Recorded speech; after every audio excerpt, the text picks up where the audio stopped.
어렸을 때에 이런 교육을 많이 받았습니다. 우리나라는 반만년 역사를 가진 나라이다. 그리고 한결해다. 단일 민족이다. 그런 교육을 참 많이 받았습니다. 그래서 이런 노래도 많이 불렀습니다. 제목 나의 조국. 맨 끝에 슬기로운 우리 결애. 결애라는 말은 순 우리말입니다. 한 핏줄, 그리고 같은 역사, 같은 문화를 공유한 동질 공동체를 향해서 결애, 이런 말을 쓰고요. 그것을 한자로 하면 민족, 단일 민족, 이렇게 표현을 합니다. 이렇게 우리나라는 5,000년 단일 역사, 단일 민족을 지켜온 자랑스러운 역사임에 틀림이 없습니다. 그런데 이렇게 단일 문화와 단일 역사, 한결애를 강조하던 나라에 큰 변화가 2005년부터 있어지게 되는데, 그것이 뭐냐면 다문화 정책입니다. 정부 정책이 이민자들을 수용하는 방향으로 바뀌어지게 됩니다. 미국의 외교 잡지 포린 폴리시라는 그 잡지가 있는데, 그 잡지에 이렇게 한국에 대한 기사가 났습니다. 한국인들 타인을 사랑하는 법을 배우다. 그건 단일 민족을 강조했던 우리나라 사람들이 이제는 단일 민족이 아닌 다른 나라 사람들도 사랑하는 법을 지금 배우고 있다, 배웠다, 이런 기사가 나오는 거지요. 지금 선진국들에 당면한 두 가지의 문제가 있는데, 하나는 고령화 문제. 이것은 우리나라의 문제이기도 하죠. 고령 사회로 접어들었습니다. 또 하나는 이민자들을 어떻게 수용할 것인가. 지금 제주도에 전쟁을 피해서 무비자로 입국한 예멘 사람들이 한 539명이 되거든요. 이 549명의 사람들이 지금 난민 신청을 했어요.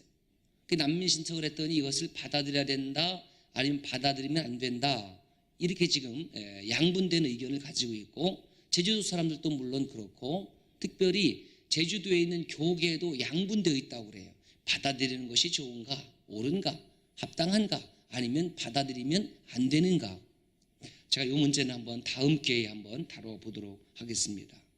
어쨌든 2000년대 초반까지만 해도 우리나라의 정책 또 교과서에는 단일 민족, 단일 역사를 강조했습니다. 그래서 광고에도 이런 광고가 많이 등장했습니다. 우리 것이 좋은 것이요. 우리 것이 좋은 것이요. 신토부리, 우리 것이 좋은 것이요. 그런데 이 말 속에는 우리 것이 아닌 것은 은연중 좋지 않을 것이라는 것을 살짝 내포하고 있지 않은가. 한국 사람들은 한국의 것을 먹어야 된다, 이런 말이에요. 저도 한국 사람이니까 우리 것이 좋다고 생각을 합니다. 그러나 여러분 보세요. 더 이상 이제는 애국심의 어떤 소비를 호소하던 시대가 지나갔다라는 말입니다. 우리가 일제에 강제로 병합되기 이전에, 그리고 병합된 후에 물산 장려운동, 국채보상운동 그래 하지 않았습니까? 그래서 금연하고 금주하고 절제했고, 우리 것을 사용하는 것이 그때는 애국이었고 미덕이었어요. 최근까지 그래 왔습니다. 그러나 FTA가 체결되고 난 후에 우리의 것을 다른 나라에 수출하는 거예요. 쉽게 말하면 파는 거죠. 팔아서 우리의 이익을 남기는 거예요. 이것이 무역입니다. 우리의 것만을 다른 나라에 팔아, 좀 거친 표현으로 먹을 수가 있겠습니까? 우리 것을 팔면 그 나라의 것도 우리가 어떻게 해요? 수입해와야 돼. 그래서 우리 것도 팔고 그네 것도 들여오고 서로 무역을 통하는 거, 무역을. 물론 거기에서 우리는 당연히 무역 흑자를 내려고 열심히 노력을 하겠죠. 그것은 어느 나라나 마찬가지 아니겠습니까? 그렇다고 하면 외국 사람이 만든 옷도 입어야 되고, 외국 사람이 만든 가방도 들어야 되고, 외국 사람이 만든 신발도 신어야 되는 거예요. 우리나라 사람들이 잘 만드니까 반도체 세계 1등, 그렇죠? 스마트폰 세계 1등, 그걸 들고 다니는 거예요. 또 우리나라 자동차를 또 전 세계 수출해서 팔고 있습니다. 우리나라의 것은 외국인들에게 팔아달라고 하면서 외국인들 것은 우리가 사용하지 않는다라는 것은, 이것은 대단히 세국적인 생각이죠. 폐쇄적인 생각이죠. 그러므로 우리나라 차를 타느냐 외국 차를 타느냐 가지고 더 이상 소모적인 논쟁을 할 필요가 없고, 그것을 애국심에 호소할 시대는 이미 지나갔다라는 거예요. 결국 다민족 다문화는 거스를 수 없는 시대의 문화가 되었다라는 것입니다. 이렇게 한국 사회가 다문화 사회로 급격하게 바뀌어진 결정적인 계기가 두 가지가 있는데, 하나는 여성들의 출산율 저하입니다. 우리 여성들이 알을 잘 안 낳아요. 바라고 소원하고 축복하기는 알을 낳을 수 있는 분들이 많이 낳으면 좋겠다라고 축복하고 싶지만은, 애를 낳아서 또 키우는 것이 만만치 않으니까 여성들이, 그렇죠, 교육비가 많이 들고 뭐 감당하기 어려우니까, 저희 집도 2명밖에 없잖아요. 능력이 없어서 2명밖에 낳은 것이 아니에요. 그건 낳지 않는 거예요. 또 하나 문제는 결혼할 여성들이 부족한 거예요. 필리핀, 베트남, 뭐 중국 등등에서 이제 여성을 소개받아서 지금 이제 결혼해서 살고 있잖아요. 우리 교회도 그런 교우들이 지금 등록해 있어요. 우리 교우입니다. 우리나라 백성이 되었습니다. 2010년도 다문화 사회에 대한 지지도를 조사를 했더니 60% 이상이 지지를 했어요. 지금부터 8년 전에. 아마 다시 조사를 하면은 훨씬 더 지지도가 높아졌으리라 제가 생각할 수가 있습니다. 문제는 이렇게 급격한 다문화 사회로 바뀌어지면서 우리 안에 가치 체계의 혼란을 가져오게 됐다는 겁니다. 겉으로는 어쩔 수 없이 받아들이는 것 같지만은 속으로는 여전히 다문화에 대해서 배타적이고 배제적인 생각이 있고 그런 태도를 가지고 있다라는 겁니다. 다시 말씀드리면, 저와 여러분들이 사는 이 한국 땅은 포용의 문화보다는 배제의 문화가 훨씬 더 강력하게 남아있다는 거예요. 그것은 그렇게 이 땅에서 살아온 저도 마찬가지예요. 배제가 더 익숙하고 배타가 더 익숙한 문화이지 포용하는 것이 더 익숙한 사람이 아니라는 사실입니다. 밀로슬라프 볼프라는 크로아티아의 신학자가 있습니다. 이번 월드컵에서 2등한 준우승한 나라예요. 이 볼프라는 신학자가 배제와 포용이라는 책을 썼는데 제가 읽고 많은 감동을 받았습니다. 그 책 가운데에 한 문장을 제가 인용하겠습니다. 기독교는 본질적으로 배제라는 것을 근거로 삼지 않는다. 사람은 비판하거나 정죄하기 이전에 하나님의 형상대로 지음받은 지극히 존엄한 존재이다. 뭐 어려운 말이 아니에요. 그 사람을 배제하거나 배타적으로 대하기 이전에 그가 누구였든지 간에, 그가 아프리카 사람이었든지 아니면 남미의 사람이었든지 뭐 저 에스키모인이 되었든지 누구나 하나님의 형상대로 지음받은 존귀한 존재이다. 할렐루야. 그게 그리스도인들이 가져야 될 삶의 자세와 태도라는 것입니다. 그래서 제가 사전을 찾아봤어요. 포용 읽어볼까요? 남을 너그럽게 감싸거나 받아들임, 그것이 포용이래요. 그럼 배제가 뭐냐? 시작. 물리쳐서 제해함, 이게 배제예요. 그래서 저는 이 시간에 이 포용과 배제에 관해서 두 가지 차원으로 말씀의 은혜를 좀 나누려고 합니다. 첫 번째는 이 포용과 배제에 관한 진리 문제로 접근하는 차원이 있습니다. 여러분, 복음이 무엇입니까? 복음을 한 문장으로 요약하면 이런 문장이 됩니다.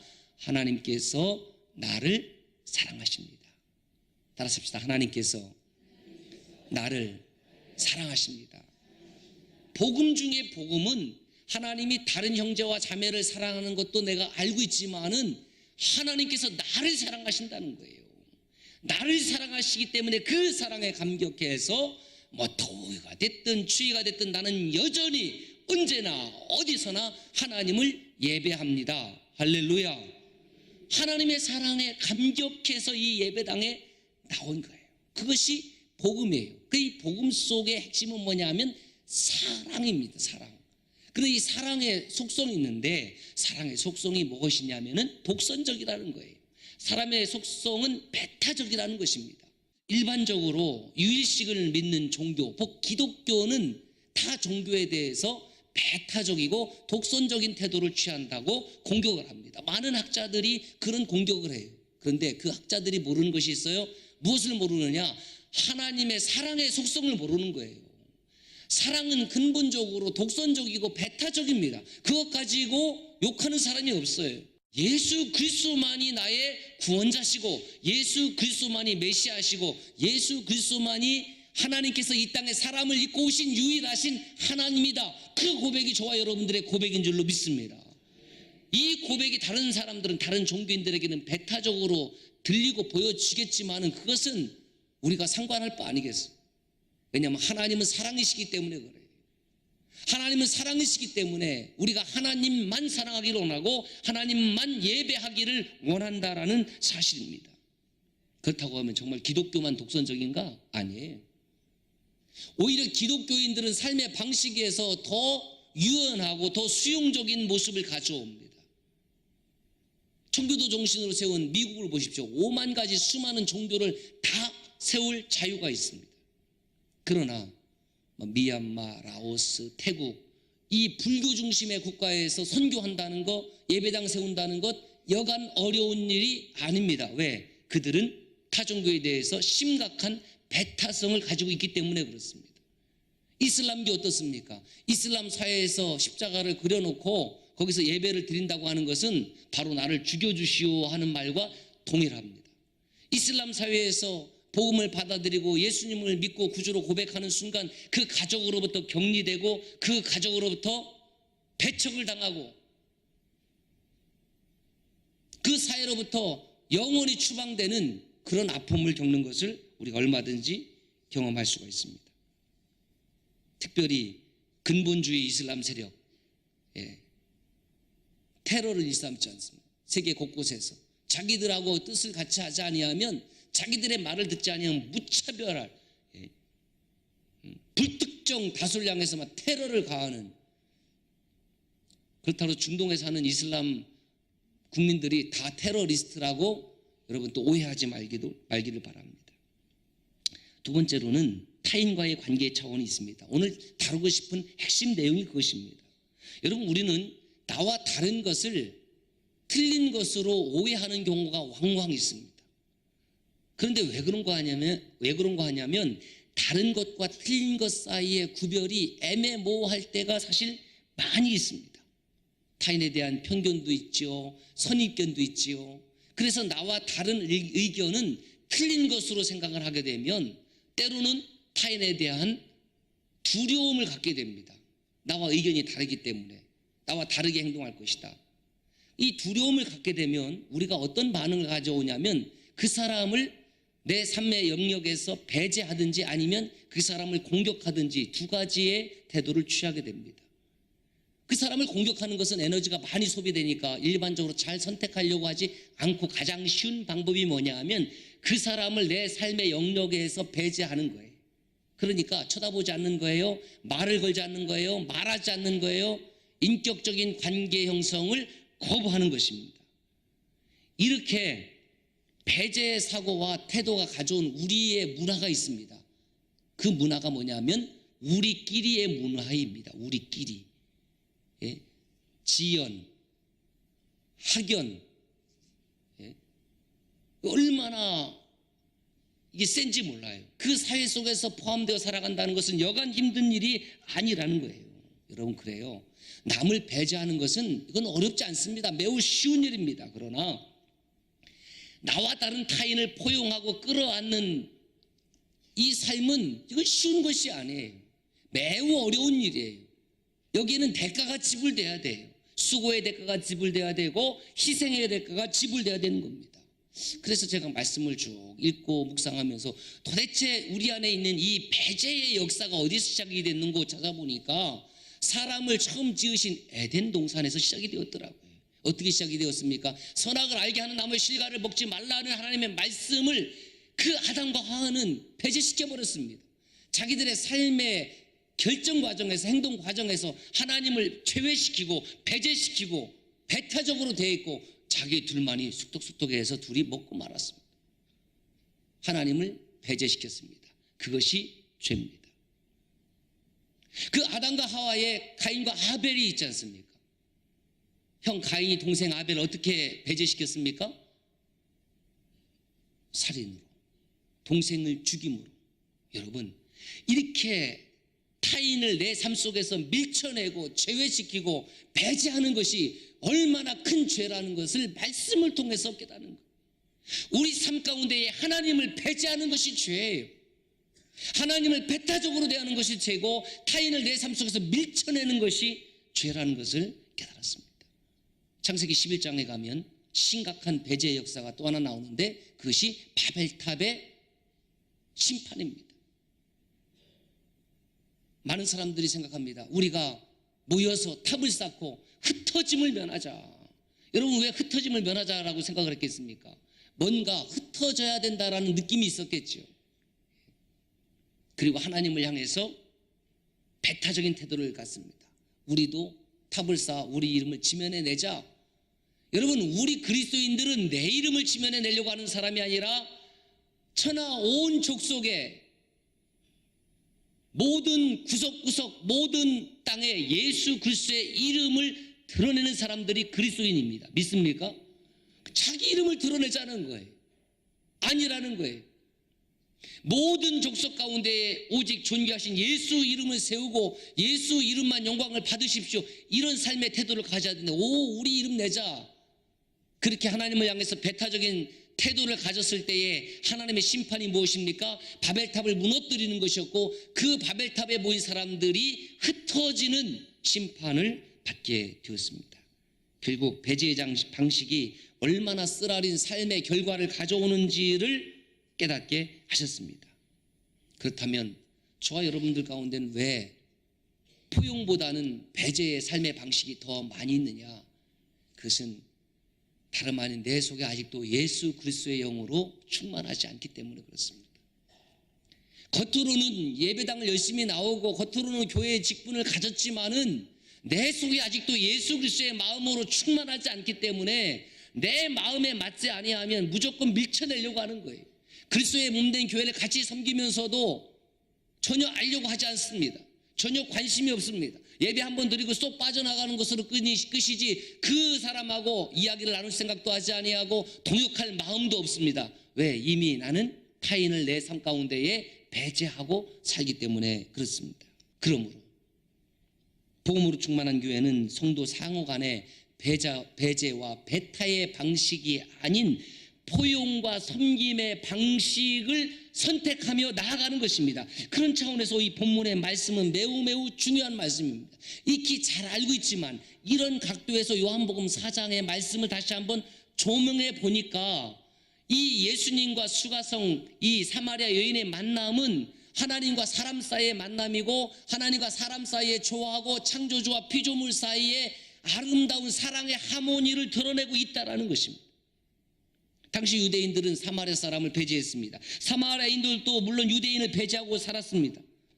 그 사마리아 땅에 그 배제의 땅에 예수님께서 의도적으로 들어가셔서 포용의 길을 내신 사건이 지금 요한복음 4장의 사건이라는 사실입니다. 그럼 보세요. 예수님과 사마리아 여인, 창조주와 피조물 어울릴 수 있는 사이라고 생각하십니까? 어울릴 수 없어요. 왜 우리가 타인을 배제하는 방식으로 대하냐면 당신은 나하고 어울릴 수 없어. 내가 누군데? 이런 태도를 가지고 있기 때문에 그렇습니다. 유대인과 이방인 어울릴 수 있는 사이입니까? 어울릴 수 없는 사이입니다. 유대인 남자와 이 사마리아 여인 같이 말을 건넬 수 있는 사이입니까? 건넬 수 없는 사이입니다. 죄 없으신 하나님과 죄인 같이 말을 섞을 수 있는 사이입니까? 그럴 수 없는 사이입니다. 9절 말씀을 볼까요? 시작. 사마리아 여자가 이르되 당신은 유대인으로서 어찌하여 사마리아의 여자인 나에게 물을 달라 하나이까 하니 이는 유대인이 사마리아인과 상종하지 아니함이러라. 그래서 이 유대인과 사마리아인들이 같이 상종하지 아니하고 배타적으로 이 배제하는 방식으로 살아가게 된 연유가 있어요. 그 이유가 있어요. BC 722년에 북이스라엘이 호세 왕 때에 아시리아에서 점령을 당합니다. 나라가 망합니다. 그리고 BC 586년에 남유다가 시드기야 왕 때에 그 아시리아를 무너뜨리고 일어난 바벨론에 의해서 멸망을 당합니다. 그 나라를 송두리째 뺏기고 다 포로로 나아가는 거예요. 그리고 BC 538년에 1차 수르바벨에 의해서 그 포로 잡혔던 사람들이 돌아오게 되고 약 113년에 걸쳐서 2차, 3차 이 포로 귀환 역사가 일어나게 됩니다. 그 포로로 잡혀갔던 사람들이 자기의 옛 고토로 돌아와서 자기의 남겨진 사람들의 모습을 보니까 그 바벨론이라는 나라의 정책상 유대인과 이 이방인들이 혼인을 하게 만들어서 피를 섞어버린 거예요.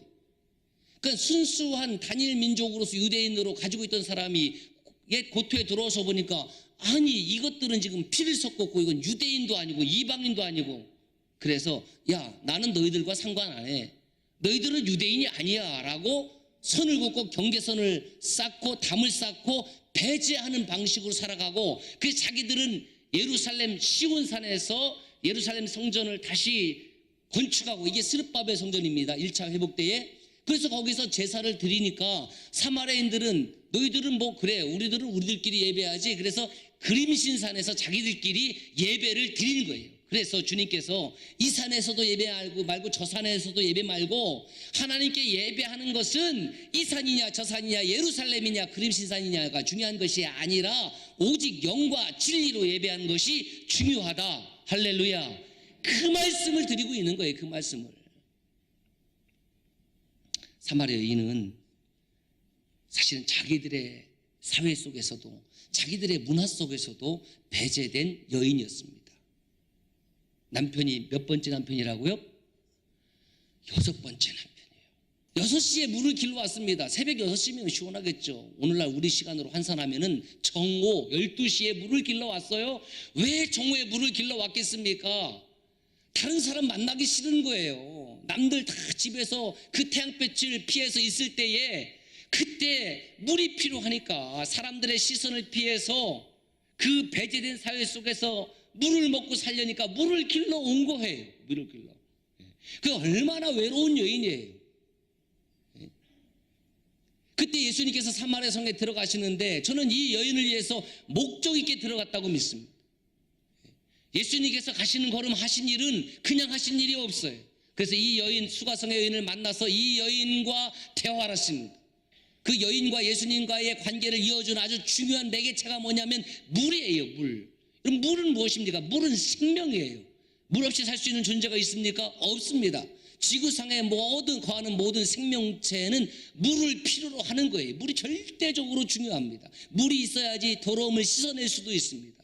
그런데 주님은 이 여인을 향해서 이 세상에서 살아가는 데에 이 육신적인 물만이 필요한 것이 아니다라는 말씀을 하고 있는 겁니다.